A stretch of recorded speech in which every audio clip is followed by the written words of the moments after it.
Hi, it's story time with Zaylee, and today we're going to read the true story of the Three Little Pigs by a wolf. Illustrated by Lane Smith. The true story of the Three Little Pigs. Everybody knows the story of the Three Little Pigs, or at least they think they do. But I'll let you in on a little secret.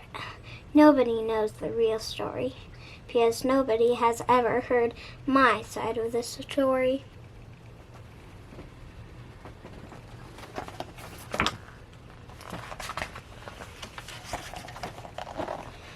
I'm the wolf. Alexander T. Wolf. You can call me Al. I don't know how this whole big bad wolf thing got started, but it's all wrong. Maybe it's because of our diet. Hey, it's not my fault wolves eat cute little animals like bunnies and sheep and pigs. That's just the way we are. If cheeseburgers were cute, flocks would probably think you were big and bad too.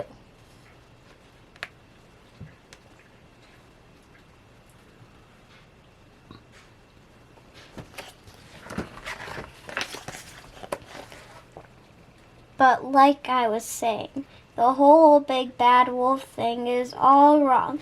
The real story is about a sneeze and a cup of sugar.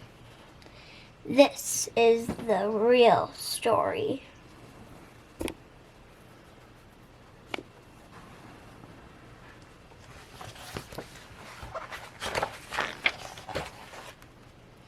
Way back in once upon a time, I was making a birthday cake for my dear old granny.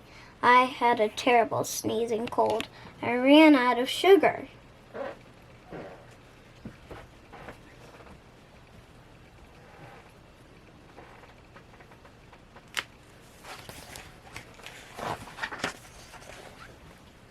So I walked down the street to ask my neighbor for a cup of sugar.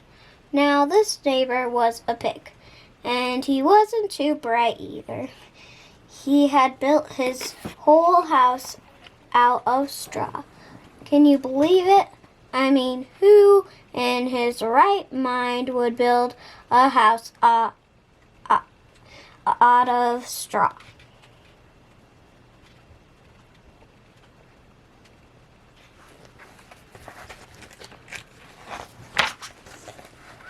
So, of course, the minute I knocked on the door, it fell right in. I didn't want to just walk into someone else's house, so I called, little pig, are you in?" No answer. I was just about to go home without the cup of sugar for my dear old granny's birthday cake. That's when my nose started to itch. I felt a sneeze coming on. Well, I huffed and snuffed.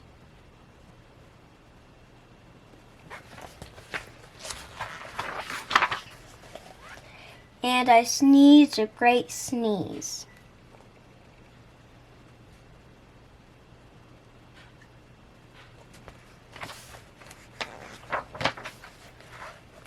And you know what? That whole darn straw house fell down.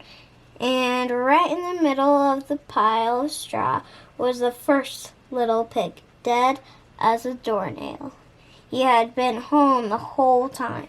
It seemed like a shame to leave a perfectly good ham dinner lying there in the straw, so I ate it up.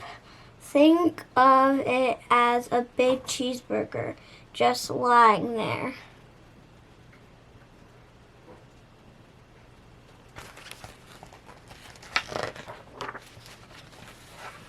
I was feeling a little better, but I still didn't have my cup of sugar. So I went to the next neighbor's house. neighbor was the first little pig's brother. He was a little smarter, but not too much. He had built his house out of sticks. I rang the bell on the stick house. Nobody answered. I called, "Mr. Pig, Mr. Pig, are you in?" He yelled back, "Go away, Wolf. You can't come in. I'm shaving the hairs on my chinny chin chin."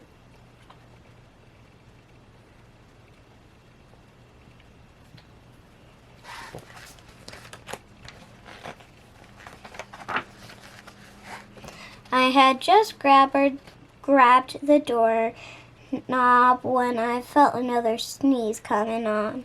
I huffed and I snuffed and I tried to cover my mouth, but I sneezed a great sneeze, and you're not going to believe it, but this guy's house fell down just like his brother's. When the dust cleared, there was the second little pig, dead as a doornail. Wolf's honor.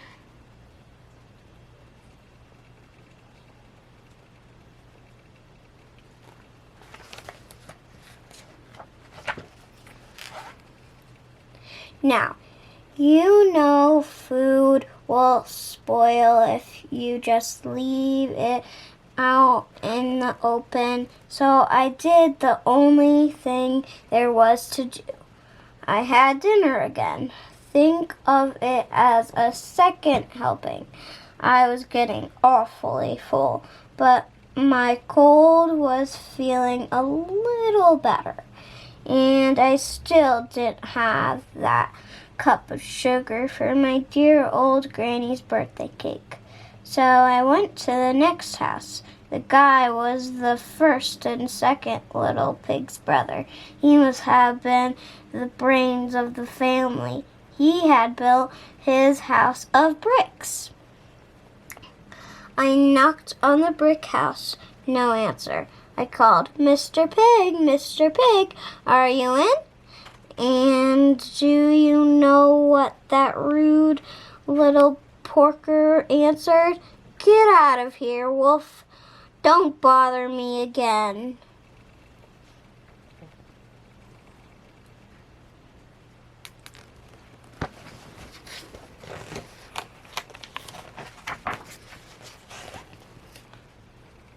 Talk about impolite. He probably had a whole sack full of sugar, and he wouldn't give me even one little cup for my dear, sweet old granny's birthday cake. What a pig! I was just about to go home and maybe make a nice birthday card instead of a cake when I felt my cold coming on. I huffed and snuffed and sneezed once again. Then the third little pig yelled, "And your old granny can sit on a pin."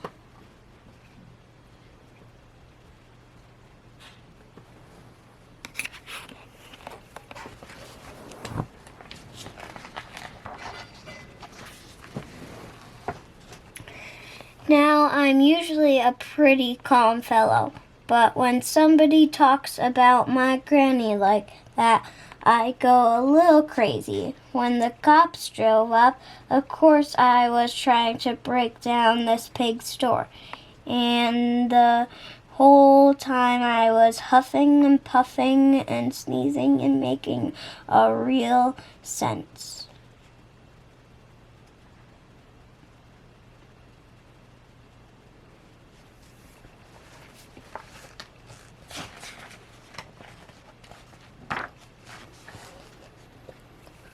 The rest, as they say, is history.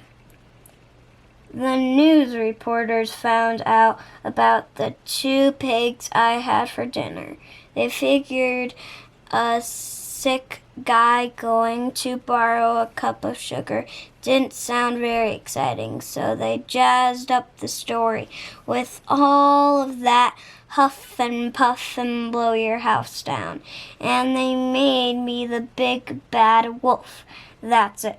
the real story. I was framed.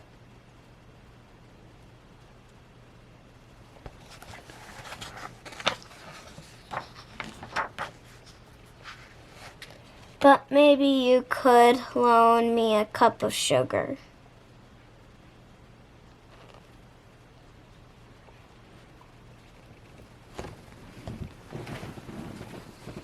Thank you for watching. Bye.